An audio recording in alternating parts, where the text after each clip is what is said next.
El arte de la cultura ha sido desde hace cientos de años un elemento esencial en la cotidianidad. En las últimas décadas se ha convertido en un tema de discusión central a nivel mundial, poniendo en marcha distintas organizaciones, instituciones y gobiernos a promocionarlo. Contando esto, le damos la bienvenida a esta primera edición de Talking Culture, a Worldwide Conversation About the Arts, una nueva franja organizada por Idartes Internacional, una ventana al mundo, y también por Radiónica. Cada mes los acercaremos a las voces de las personas que trabajan con y para el arte en todas las latitudes del mundo. Hoy les presentamos a Aaron Fernandes, agente de artistas en Mumbai, en la India, líder de CINARS en ese mismo país y CEO fundador de Aaron Fernandes Entertainment. Well, Mr. Fernandes, welcome to the first edition of Talking Culture. We're very happy about it. And it's an honor for Idartes and Radiónica to have you as our first guest on this new chapter. So thanks for your time, for sharing these moments with us, and for your attention. Let's talk about culture. Thank you so much, Hector, for having me. And yeah, please, Aaron is good. Well, would you please describe us, talking about culture, what is the current cultural market consumption landscape for India, for example? In India, we love our culture. But we are such a diverse country. We're so big, and we have such like if you go the north, the east, the south, the west, everyone's culture is so diverse, and there are so many things that happen in the theater field, in smaller places, in folk artists. So there's a lot of consumption of culture, but it's usually things that they know and they're used to. So it's very traditional, classical. Folk. We love entertainment, so Bollywood, of course, is huge, and so that's what I've noticed. It's either usually the traditional classical folk, or it's heavy entertainment. That's what I personally feel that we like in India. Contemporary performing arts is just starting in India. I feel there are a lot of talented artists out there. And we need to find a way to build the audience development, build an audience for contemporary arts. And I feel merging a little bit with entertainment, like contemporary circus or contemporary hip hop, things like that. I think that would be a great way to start developing the audience in India towards more contemporary performing arts, because it gives them a little bit of the entertainment that they like and they're used to. But it also will slowly draw them towards and help them understand more of what contemporary performance is about. Adam, could you tell us how does the Indian government support, for example, the creative sector? Which are the initiatives and policies, should we say, that from the Indian government to support culture and performing arts inside and outside your country? Okay. Very honestly, I do not know too much about the support, because there's not a lot of support that is there. There are two organizations that I know of. One is called the Sangeet Natak Academy, which supports more work within India. So they have, I think, various grants where you can build an institution, where you can get salaries for staff.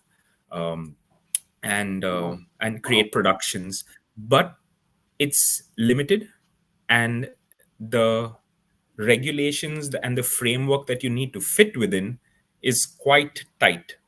So it's not easily accessible, but it is there. There are people I know who are getting it, but like I said, it's not very easy to get it done. You really need to know how to get it and apply for it.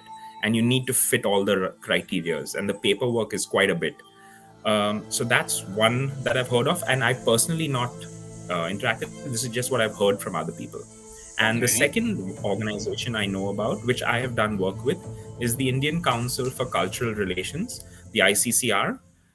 It's the government. It's one of the government bodies that is responsible for bringing Indian culture out, as well as also bringing international work into India. And like an export office? Sorry. Okay. Something like that. Yes, something like that. Export and also a little bit of import. And they support international flights. They support international like visas. They support a fee to some extent as well. But again, there are rules and criteria, and you need to be an empaneled artist. So it's not open to anyone. You have to apply to be empaneled, and when you're empaneled, then you get these benefits, and it's given to you generally once every 4 years. You can use this facility. It's very Uh, rarely do they make adjustments in that. It's not normally done. But yeah, they support the export, and they also look at bringing work into India, as long as it again fits the criteria that and the guidelines that they. okay. From your experience, Aaron, what would be the main Mhm. difference in the culture and management of projects in developed and in developing countries where you have been, of course? Uh, the first thing that stands out is always money, right? Money. It's always the money. It's something that I've noticed in developed countries. They have access to funds from various levels. There's like the city level, the state level, the national level, and then private donors and CSR from companies. In India, we don't really see that, and I don't know about other developing countries, but I've heard of similar issues in developing countries as well. So for me, yeah, the funding always stands out.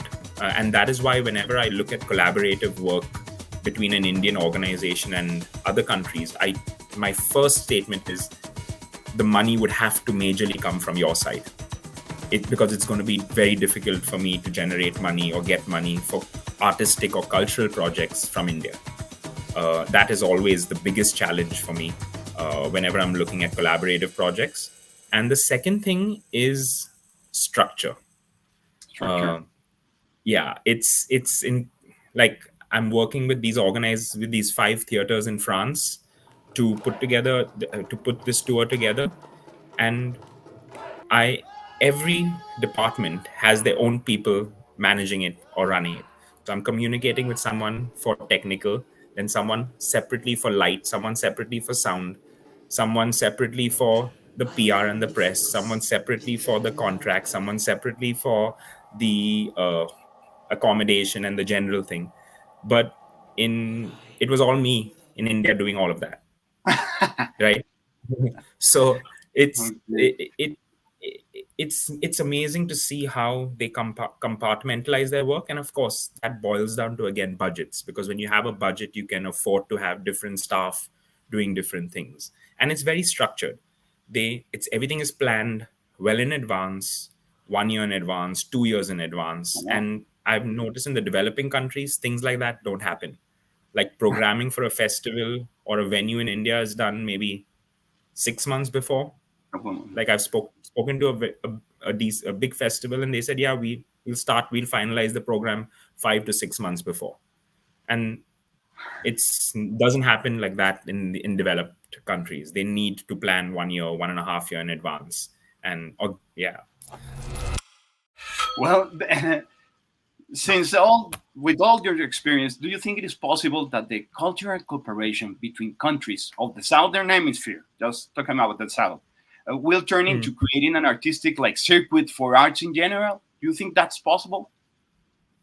I so in a lot of the conversations, and I attend a lot of conferences and I attend a lot of talks, and over the last 1.5 year, of course, it's been all online, and you always hear about these a European network, um Southeast Asian network, uh, an what is that called, like a Northern American network. Yeah. But for me, and like now there's talks about north south, south south hemisphere networks. I feel everyone needs to network with everyone, right? You have to build networks that span internationally. Yes, you do need your separate networks, like a south south connect, a Latin America connect, Southeast Asia connect as well. But I feel more than that, people need to start networking with everyone, because you never know where you're going to kind of meet that person or that organization that would be the right artistic fit for someone you want to collaborate with in your own country, or you want to create that connection. So I'm all for building like global networks rather than very Regional.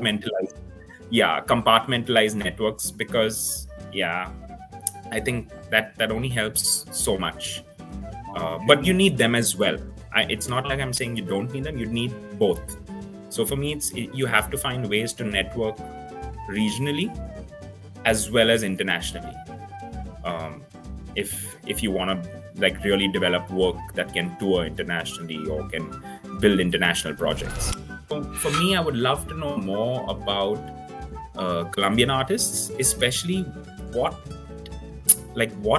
inspires them to create their work, where do their inspirations come from, and if they're looking at international collaborations, no matter, I'm not talking about with India, just in general, like if they're looking at international collaborations, what is it that would interest them to create a collaboration, or what is it that they're looking for from a collaborative partner?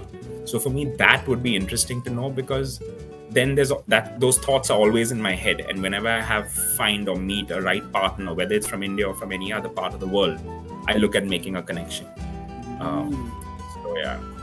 That's very important in all kind of cultural traits and things like that. Connections. It's all about connections. Also, talk to people and let them to know you, and create that moment, that special moment that will push all these projects to go forward.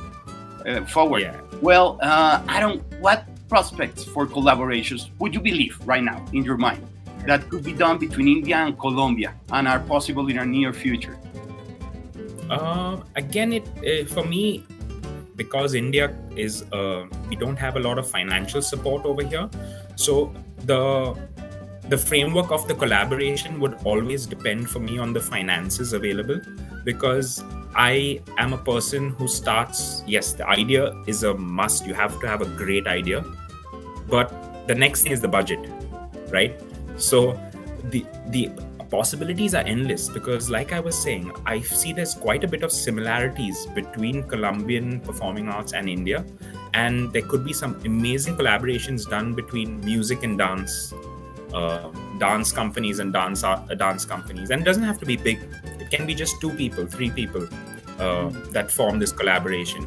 But I think there's a lot of potential between music and dance, and I'm not sure if there's a lot of circus in Colombia, like contemporary circus.